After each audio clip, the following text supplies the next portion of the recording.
Good evening everyone, कैसे हैं आप लोग। आई एम श्योर कि संडे बहुत अच्छा गया होगा। और एक ट्रेडर के तौर पे ये जो वीकेंड होता है वो काफ़ी इम्पोर्टेंट होता है, क्योंकि आप अपने बैटरी को रिचार्ज करते हैं, मेंटली आप अपने आप को रिफ्रेश करते हैं, ताकि मंडे से फिर से आप उस काम में पूरी मेहनत के साथ जुट जाएं जिससे आप बहुत ज़्यादा प्यार करते हैं। मैं अपने बारे में बात करूं तो आज का संडे काफ़ी अच्छा था। दिन में कुछ मैं पुरानी फ़िल्में देख रहा था, उसके बाद इवनिंग में कुछ दोस्तों के साथ थोड़ा-सा डिस्कशन, बातचीत और कंप्लीटली फ्रेश। और अब मैं आपके सामने हूँ यूट्यूब पे। आज की इस वीडियो में खासा इम्पोर्टेंट बातों के बारे में बात करूंगा कि नेक्स्ट वीक वैसे कौन से मेजर इवेंट है इंडिया और ऑल अराउंड वर्ल्ड जो स्टॉक मार्केट को इफेक्ट कर सकते हैं। और आपको पता होगा, और स्पेशली वैसे लोग जो मेरा ट्रेडिंग सेशन अटेंड कर चुके हैं, मेरे वर्कशॉप में आए हैं, उनको पता होगा कि मैं एनालिसिस, जो टेक्निकल एनालिसिस या फंडामेंटल एनालिसिस, इन सबसे ज़्यादा मैं स्ट्रेस देता हूँ इन बातों पे कि ग्लोबल मार्केट में, डोमेस्टिक मार्केट में कौन से इवेंट्स हो रहे हैं, क्योंकि सेंटिमेंट्स वहीं से बिल्डअप होगा। तो आज बात करते हैं वैसे की इवेंट्स को लेकर के। तो उसके लिए मैं moneycontrol.com का एक आर्टिकल कोट कर रहा हूँ। और उसके पहले एक नज़र जरा यूरोपियन मार्केट और यूएस मार्केट पे देख लेते हैं। स्पेशली क्योंकि फ्राइडे इंडियन मार्केट बहुत ही बेहतरीन क्लोज दी थी, 17,000 से ऊपर सस्टेन करके, और अच्छा हाई मार्केट ने बनाया था। तो यहाँ पे यूएस मार्केट के बारे में अगर बात करें तो नास्डेक जो है वो करीब 2% के ऊपर अप है, यानी अ, अगर आप पॉइंट वाइज बात करेंगे तो 228 पॉइंट नास्डेक को ऊपर देखते हुए काफ़ी खुशी हो रही है, क्योंकि नास्डेक में मोस्टली टेक्नोलॉजी के शेयर्स हैं। और टेक्नोलॉजी के शेयर्स की कैसी पिटाई हुई आप लोग सबको पता है, यूएस में भी और इंडिया में भी। तो वहाँ पे थोड़ा सा एक बाउंस बैक देखना काफ़ी राहत भरा हो सकता है। ये तो फ्राइडे आफ्टरनून की ही मार्केट है। फुटसी, कैप, डैक्स, यूरोपियन मार्केट जो है वो काफ़ी अच्छा थे। और ख़ास बात ये है कि जो सिंगापुर निफ्टी है वो 50 पॉइंट के आसपास ऊपर, यानी 17,280 के आसपास। 17,750 का टारगेट जो है वो नेक्स्ट वीक में पॉसिबल हो सकता है, अगर ये बुल रन कायम रहा। थोड़ा मोड़ा रिट्रेस करके भी अगर 17,000 को सस्टेन करता है तो हम उस लेवल के लिए तो जा ही सकते हैं। तो ये तो होगी ग्लोबल मार्केट, यानी सेंटिमेंट मोर एंड लेस अच्छा है अभी भी। अब बात करते हैं उन इवेंट्स को लेकर के। तो उसके लिए मैंने आपको बताया कि मनी कंट्रोल डॉट कॉम का एक आर्टिकल कोट कर रहा हूँ। तो सबसे इंपॉर्टेंट बात जो आएगा और वो है RBI credit policy. Yes, RBI का जो मॉनेटरी पॉलिसी है वो 3 अगस्त से शुरू होगा, एंड 5 को जो है वो एक्चुअल हम वर्डिक्ट देख पाएंगे कि इंटरेस्ट रेट को लेकर के क्या बातें की जाती है। यूएस में अभी फेड की मीटिंग हुई थी और एफओएमसी की मीटिंग में जो आउटकम आया था 75 बेसिस पॉइंट वहां बढ़ाया गया था। मोरलेस वो डिस्काउंटेड थी। लेकिन इंडियन मार्केट में क्या होने वाला है वो जानना बहुत जरूरी होगा, क्योंकि अगर आप इन्फ्लेशन के टर्म्स में बात करें तो काफ़ी डिफिकल्ट है इन्फ्लेशन को मैनेज करना इस लेवल पे। और वर्ल्ड वाइड इन्फ्लेशन बहुत ज़्यादा है और इंडिया भी काफ़ी स्ट्रगल कर रहा है। तो ऐसे में रेपो रेट का फिर से बढ़ना चांसेस हो सकता है। इनफैक्ट अगर आप बात करेंगे एक बोफा सिक्योरिटी को लेकर के, जो अमेरिकन ब्रोकरेज फर्म है, उसने ये एक इंटेलिजेंट गेस दिया है कि 0.35 बेसिस पॉइंट या 35% जो है वो हाइक हो सकता है। तो ये देखने वाली बात होगी कि मार्केट उसको किस तरह से डाइजेस्ट करता है। यस, इकोनॉमी को लेकर के अगर कोई भी कमेंट्री थोड़ी सॉफ्ट होगी, अच्छी होगी, तो ये बहुत अच्छा मैसेज रहेगा। जैसा कि हमने फेड के चेयरमैन के आउटकम में देखा, वहाँ जो चेयरमैन का जो ओपिनियन था उसमें देखा कि वो इकोनॉमी को लेकर के काफ़ी रिलैक्स थे और उन्होंने अच्छी बातें कही, सॉफ्ट स्टैंस था उनका इकोनॉमी को लेकर के। और सेम अगर ये इंडियन मार्केट में भी ऐसा नजर आता है, इंडियन इकोनॉमी को लेकर के भी आरबीआई गवर्नर अच्छी बातें कह जाते हैं, इवन इफ अगर वो इंटरेस्ट रेट हाइक करते हैं तो भी मार्केट अच्छा रिएक्ट कर सकता है। तो 3 से 5 अगस्त जो है, स्पेशली 5 अगस्त जो है, 5 अगस्त को इंटरेस्ट रेट बढ़ाया जाएगा या कितना बढ़ाया जाएगा इसके बारे में बातचीत होगी।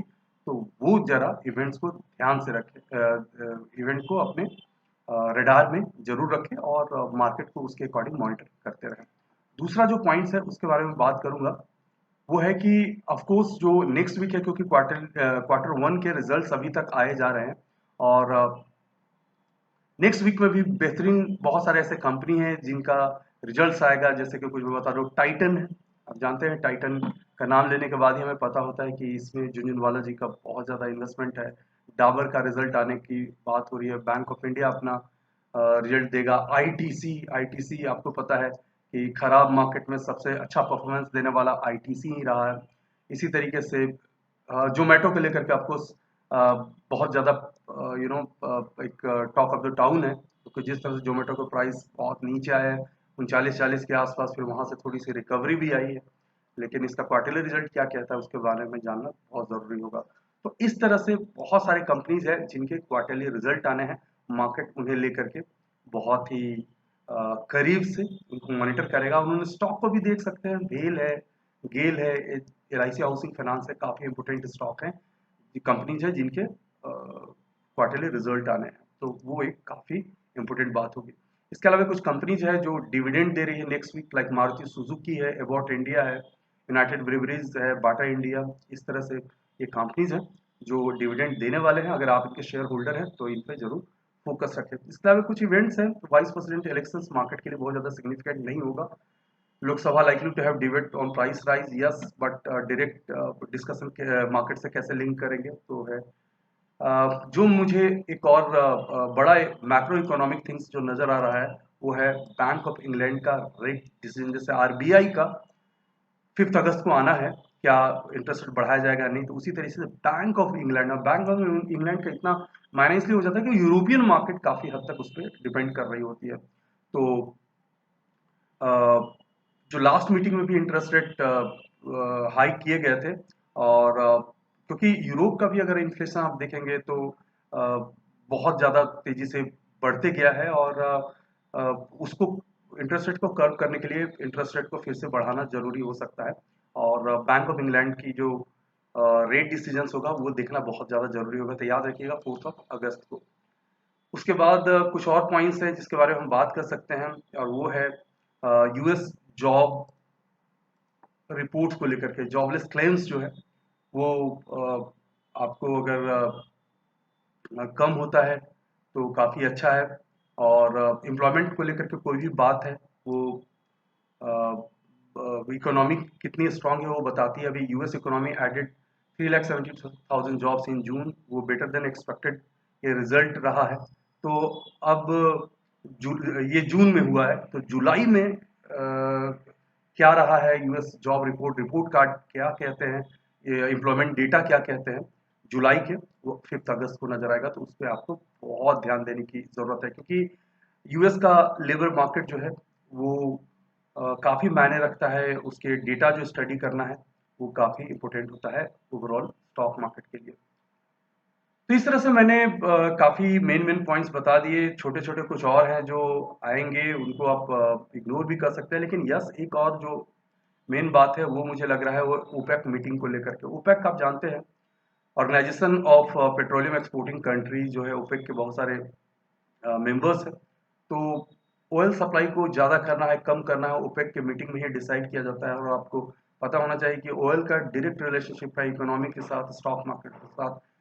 Generally it is having the negative, और you can say the inverse relationship with the stock market. अगर ऑयल के प्राइसेस बढ़ते हैं मार्केट के लिए थोड़ा एक प्रेशर होता है, क्योंकि ऑयल के प्राइसेस बढ़ेंगे तो इन्फ्लेशन बढ़ने का खतरा हो जाता है, तो उसके कारण मार्केट के लिए नेगेटिव हो जाता है।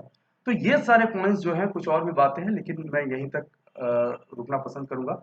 ये सारे पॉइंट्स हैं जो आपको ध्यान से अगले सप्ताह के मार्केट के लिए आपको जरूर फोकस करना चाहिए। आज की वीडियो में इतना ही। अगर आप मुझसे पर्सनली कनेक्ट होना चाहते हैं लाइव मार्केट के दौरान, और मेरे स्टॉक मार्केट एनालिसिस से कनेक्टेड रहना चाहते हैं पर्सनली, तो हमारा फ्री टेलीग्राम चैनल ज्वाइन कीजिए। उस टेलीग्राम चैनल का लिंक डिस्क्रिप्शन बॉक्स में नीचे दिया हुआ है। साथ ही साथ आप हमसे फेसबुक, ट्विटर, इंस्टाग्राम, पूरा और लिंक्डइन पे कनेक्ट हो सकते हैं। Thanks for watching, take care.